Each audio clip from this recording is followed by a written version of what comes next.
isso não é o que você está pensando. A não ser que se você estiver pensando que isso é uma biblioteca da nossa linguagem, aí realmente isso é o que você está pensando. Essa é uma biblioteca que a gente está desenvolvendo para a nossa linguagem JPLang, que é uma biblioteca para jogos 3D. E com ela você vai poder fazer jogos 3D de carro, de pessoas, aviões. Estamos no comecinho, mas está saindo. Então, se você ainda não conhece a nossa linguagem de programação, você pode acessar ela pelo site ou diretamente pelo GitHub. É uma linguagem aberta, o código dela está lá, e a gente está desenvolvendo várias bibliotecas. A gente não quer concorrer com Python, com C, C++, nem nada. Mas tem sido uma experiência muito divertida e a galera que está usando está gostando. Então, para começar essa nossa biblioteca, vamos criar uma nova pasta aqui. Vamos dar o nome dela de jogo e vamos abrir essa pasta no VS Code. Então, eu fiz todo um passo a passo nessa biblioteca. Você pode olhar ali no código dela na área de bibliotecas. Então, só para vocês terem uma ideia de como que ela funciona, a gente vai começar criando uma janela básica. Então, vamos começar importando nessa biblioteca SLM 3D, que seria tipo alguma coisa simulator, assim, tentei dar um nome. Então, vamos criar uma instância, janela, igual, SM Window, e a gente tem os parâmetros dela. Antes que vocês me perguntem, na pasta dessa biblioteca, ela tem um manual para vocês saberem as funções e o que você tem que colocar dentro dela, tá? Então, se você é um cara que gosta de estudar manual aí e levar tudo na raça, tem um manualzinho pra gente ler. Então, o primeiro parâmetro é o nome da janela. Então, canal JPLang, seguido do tamanho dela. Vamos colocar um tamanho 600 por 600. É um tamanho padrão, geralmente. E vamos abrir um loop, um enquanto verdadeiro. Aí a função smDisplay, que é a função para exibir a janela que você está criando. E entre parênteses, o nome da janela, que seria janela no nosso caso. Então, vamos salvar aqui, abrir um terminal. Então, JP. Veja que o pessoal ele sempre fala, mas você está usando ponto barra, isso dá a impressão que é um binário. É que geralmente eu uso ele para vocês entenderem que é um ambiente de desenvolvimento. Aqui eu já estou usando o instalador nosso, então você pode chamar ele diretamente de JP. Então, JP, janela.jp. Você vê que ela já criou uma janela, a janela no contexto de OpenGL 4.6. Talvez se o teu computador ele é muito antiguinho ali, ele não vai estar rodando, tá? Porque já é uma arquitetura mais nova. Mas de uns 10 anos para cá, mais ou menos, ele já deve suportar o OpenGL 4.6, que é uma biblioteca compatível para Windows e Linux. Ainda dentro desse nosso ambiente, a gente pode criar um fundo para essa janela. Então, SM, background, o ID da janela, que é janela mesmo, e a cor do fundo em RGB. Então, o primeiro parâmetro é R, que é vermelho, de 0 a 255. Se você deixar tudo 0, a janela vai ser uma janela preta. E se você deixar 255 em todos, vai sair uma janela branca. Lembrando que o branco é a mistura de todas as cores primárias. Então, se você deixar o primeiro canal, o canal R, vai sair uma janela vermelha.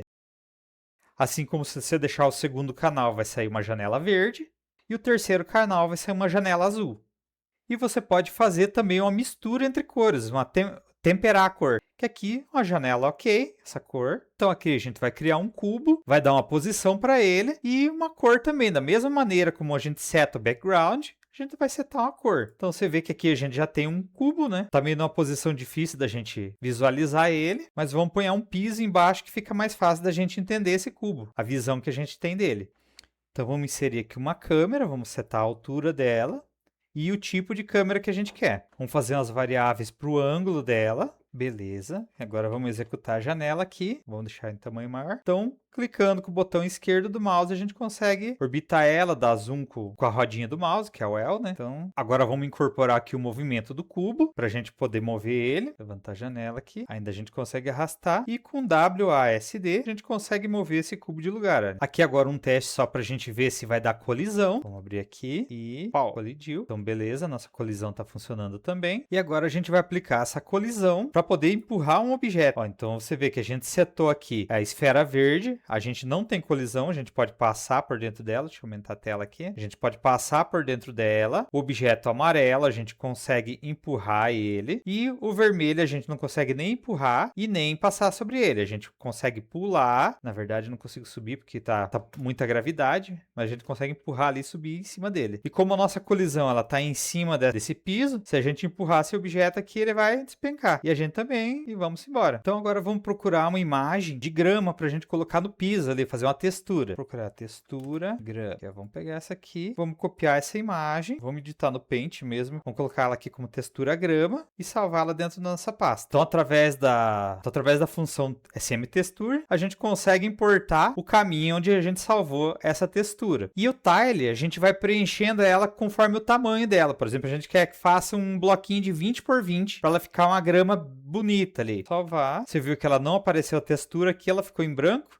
Então, para resolver esse problema, vamos copiar uma pasta imagem com a textura da grama aqui. Então, a gente só apaga essa parte aqui, porque ele está buscando em relação a onde a gente está. Então, agora vamos executar ele aqui. Ah, agora está com a grama bonitinha. Beleza. Estamos empurrando o objetinho, estamos subindo ali, ok. Agora a gente vai fazer o quê? Vamos importar um objeto para nós jogar dentro do nosso jogo. Então, vamos procurar aqui um modelo 3D gratuito. Pegar o primeiro link aqui mesmo, é grátis, grátis, grátis. Vamos ver esse cara aqui. Gratuito, licença para uso pessoal. Então, a gente não vai comercializar isso. É só para exemplo. Vamos só acreditar o Nixor aqui. Foi o cara que enviou. Vamos usar. Muito obrigado. Vamos baixar ele aqui. Vamos abrir. Ele abre um objeto aqui.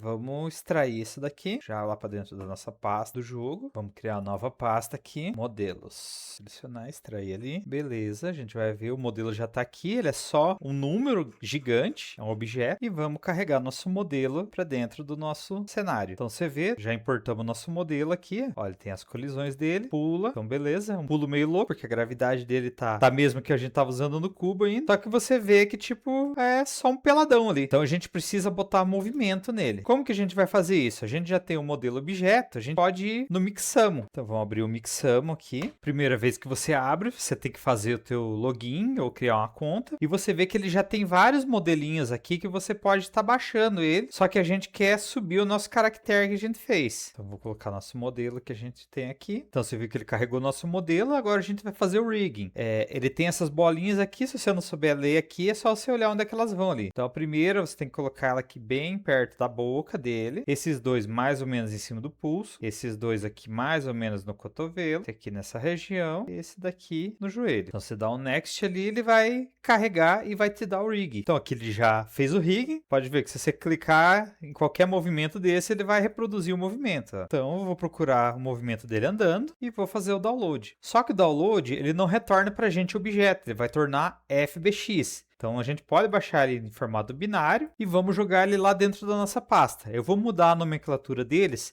e eu vou procurar a animação dele correndo, a animação dele pulando, indo para um lado e indo para o outro. E vou baixar ela em diversos arquivos e a gente vai fazer um mix dessas animações dentro do jogo. Então aqui a gente vai carregar nosso modelo como FBX e as animações a gente vai carregar elas como SM Anime Load, que ela vai carregar toda aquela movimentação que a gente fez. Então veja que ele demora um pouco mais para carregar, mas daí ele já está aqui. Ó, você vê aqui andando, correndo, pulando. Só que tem um detalhe, olha ele andando pro lado. Tá vendo a finurinha que ele ficou, as perninhas dele? É porque isso daqui, como não tinha uma movimentação dele de diagonal, o nosso programa ele faz uma mistura entre ele andando para frente e de lado. Ele mistura os dois binários, por isso que ele fica essa coisa estranha, ó. Pra frente ele fica assim, pro lado assim. Só que na transversal ele fica com a perninha assim. Então correndo fica muito engraçado, olha. E esse modelo 3D aqui, eu fiz no Blender e só exportei ele como FBX, a textura que tá lá ele já carrega aqui no jogo também. Então a biblioteca que a gente tá desenvolvendo, eu acredito que a biblioteca aqui já tá bem legal. É um jogo sem objetivo, mas já é um jogo. E se você for ver, um código com 243 linhas. Mas não precisa você ficar perdido que você não acompanhou o código, porque o código ele tá todo aqui. Você pode vir em bibliotecas, o nome da biblioteca aqui, e tem os exemplos. Nos exemplos a gente tem tudo bem detalhado, desde aquela janelinha básica, player, e até algumas coisinhas a mais que eu tô fazendo ali que ainda tá em teste e você pode testar aí. Eu testei em Linux, eu achei que ficou meio esquisitinha ainda a movimentação ali, mas a gente vai corrigir isso, vai deixar bem parecido com o Windows ali, mais fluido, e veja aí e dá um toque o que você achou. Enquanto isso, se puder seguir, deixar teu like, a gente agradece. Um abraço para vocês e até o próximo vídeo.